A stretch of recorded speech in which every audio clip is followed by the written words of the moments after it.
The PlayStation Store's Critics' Choice sale is wrapping up tomorrow. The remaster sale is actually lasting a couple more days, but in today's video, I want to talk all about the Critics' Choice sale in particular. I uploaded a video a few days ago looking at deals under $10, but that was mostly on the remaster sale. Still a lot of deals available as a part of the Critics' Choice sale. However, these deals are a little bit more pricey, at least the majority of them are, but still some fantastic deals to go around, and I do want to give them their attention. The sale will be ending tomorrow morning, 8 a.m. Pacific time, 11 a.m. Eastern, so if you want anything, you gotta pick them up ASAP. That's why we're getting this video out, to make sure you guys are aware of that. So without further ado, let's get right into it, as we do have 10 deals to go over. And kicking things off, I do want to give a shout to Control. Control was one of my favorite games from 2019, and it's still going for a relatively expensive price, 40% off for $35.99, which is a good deal.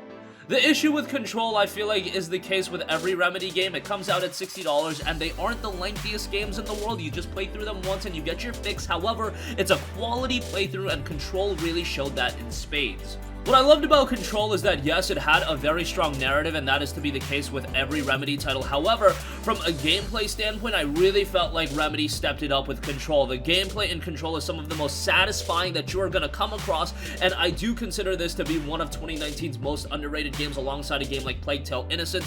Control was phenomenal. However, it should be noted that there have been some rumblings that there might be a PlayStation 5 remaster at some point, and maybe they'll throw in the DLC with that, whatever the case may be. So that is something to note. If you can wait a little bit longer, it might end up paying dividends. I don't have official confirmation on that, but it is something to note, and I try to bring you guys all the information before you do spend your money, as Control is still a little bit heftier in price, 40% off for $35.99. Next up, here's a game that just about everybody and their mother should own, but if you don't, you should remedy that ASAP. You get that? Remedy, Control, Remedy, the development studio.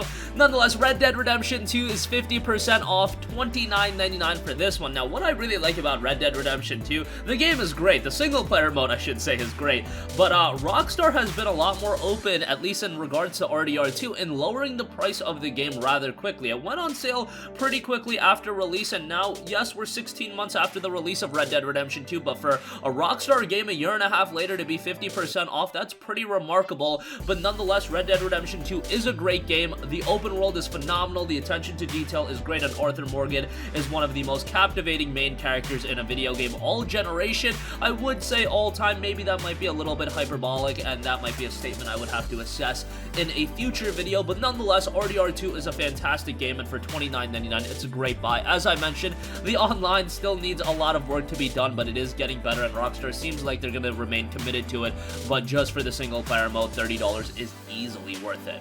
Next up, here's a game that came out in 2019 and went a little bit under the radar as well, and that is Blasphemous. This is a game with an old school pixel art style, has some Souls-like elements, definitely a Metroidvania game in its spirit, and Blasphemous is a punishing action platformer that combines the fast-paced skilled combat of a hack-and-slash game with a deep and evocative narrative core delivered through exploration and a huge universe comprised of non-linear levels.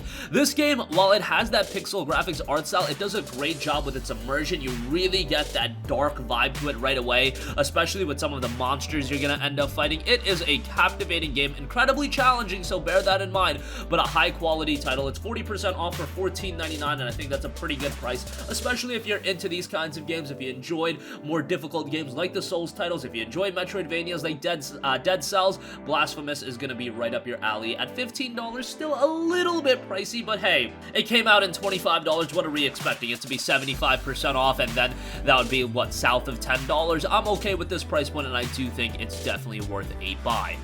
Next up, we have Just Cause 4 Reloaded, 65% off for $13.99. Now, Just Cause 4 for a long time was a game that I would be like, hey, stay away from this one, wait until it gets really cheap. Just Cause 3, the better experience. However, Square Enix has updated Just Cause 4 quite a bit. That's why they re-released the game as this reloaded version back in November of 2019, and it's already 65% off for $14, which now I think is the time to strike and check out Just Cause 4. Just Cause 4 still offers a very big open open world to explore, and you still get a reasonable amount of content. It still offers that Michael Bay action movie style of gameplay experience, and it delivers an expansive and explosive gameplay experience in an all-new package. It includes additional premium content with Reloaded, as well as all previously released improvements and additions to the game. If you compare this to the initial version of the game that people were paying $60 for, man, you're making out like a bandit. Now that you're only paying $14, you're getting a much better version of the game. It's a no-brainer, and if you're a fan of chaotic open-world action titles, Just Cause 4 is a pretty good buy right now, which is great to see because this is a game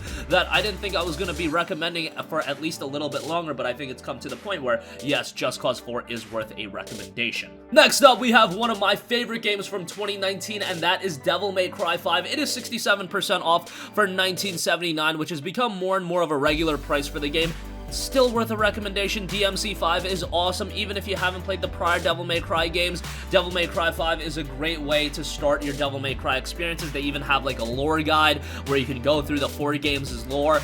The Devil May Cry story does have some nuances and some depth to it, actually. It's not the most amazing narrative ever, but it is definitely there, and some people will be captivated by it. But to me, Devil May Cry really stands out based on its presentation and its gameplay, and that really shines through in Devil May Cry as well. One of the best battle themes ever, some of the best gameplay that you're gonna find out of an action game, and just very fast, very fluid, and great presentation in this one as well. $19.79 is a great buy for DMC5.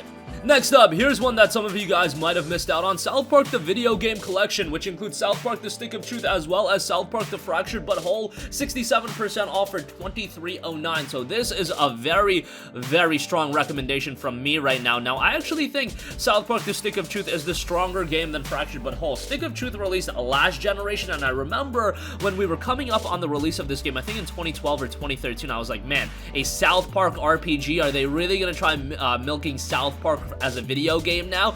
And then it came out and it absolutely blew me away, because fundamentally as an RPG, it works really well. It's a really well-made RPG, but then you add the hilarity of South Park to it, you add the great presentation. It was a phenomenal RPG, and I had to completely eat my words on that one. We weren't really making videos back then, but I just remember in my internal monologue, I was thinking that Stick of Truth was not going to be a good game, and it ended up being a great game. The Fractured But Whole, on the other hand, it's a good game, not quite as good as Stick of Truth, but it still offers that South Park charm that you know and love. For $23.09, I would say it's a great buy. That's essentially paying, what, $11 and change for each game, and I think for that, that's pretty good. They're relatively lengthy as well, not like colossal RPGs like a Skyrim or a Fallout or anything like that, but they've got a little bit of content to keep you busy. Next up, we have Mirror's Edge Catalyst, which is 75% off for $4.99. This was one of the more disappointing games of this generation. However, it's still a pretty good game. It's a decent game. Maybe pretty good is a little bit of a stretch.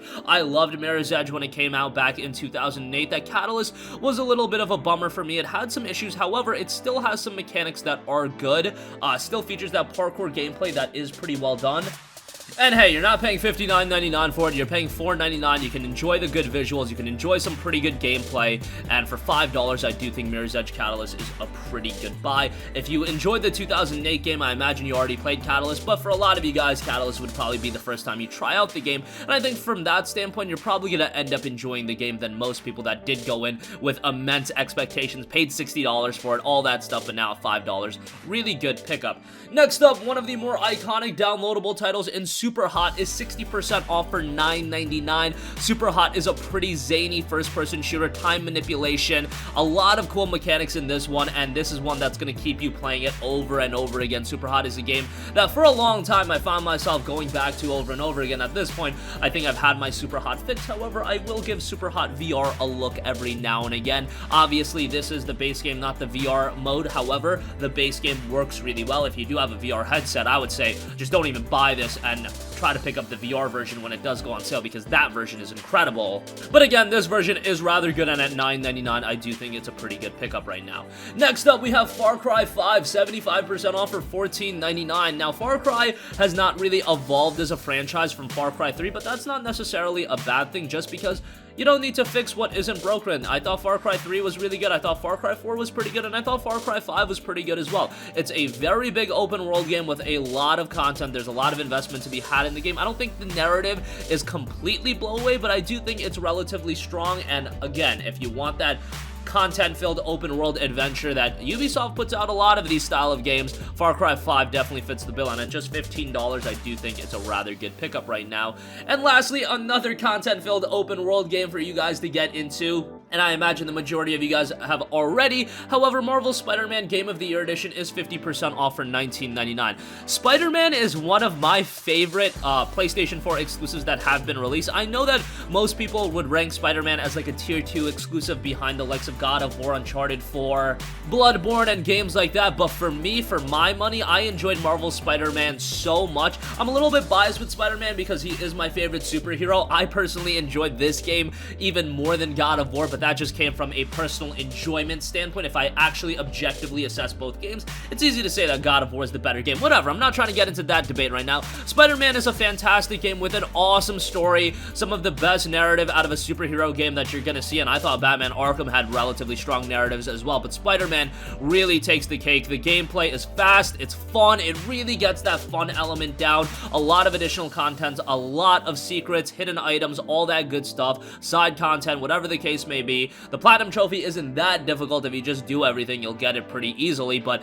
at $19.99, you also get all of the DLC, which I wouldn't say is as good as the main game, but definitely a nice extension to the overall experience, and at that price point, it's a no-brainer. The majority of you probably already own it, but if you don't, for whatever reason, maybe you had the game at launch, then you sold it physically, well, pick it up again and get the DLC, revisit it. It's definitely worthwhile from that regard. And that's going to conclude this video. Again, the PSN Critics' Choice sale does conclude tomorrow, so act quickly. If you want to pick anything up, do so immediately, because 8 a.m. Pacific, 11 a.m. Eastern, that's when the sale will end. So that's going to conclude this video. Sound off with all of your thoughts in the comment section down below. Thank you for watching, and goodbye. Hey guys, we hope you enjoyed the video, and if you did, make sure to hit the subscribe button, and if you're already subscribed, do us a favor and hit the bell icon. This way you'll be notified whenever we post a new video. That's the best way to keep up with all of our uploads, and we usually try to upload 2 videos a day. And with the bell icon hit, you'll be notified whenever we do upload a video. As always, thanks for watching.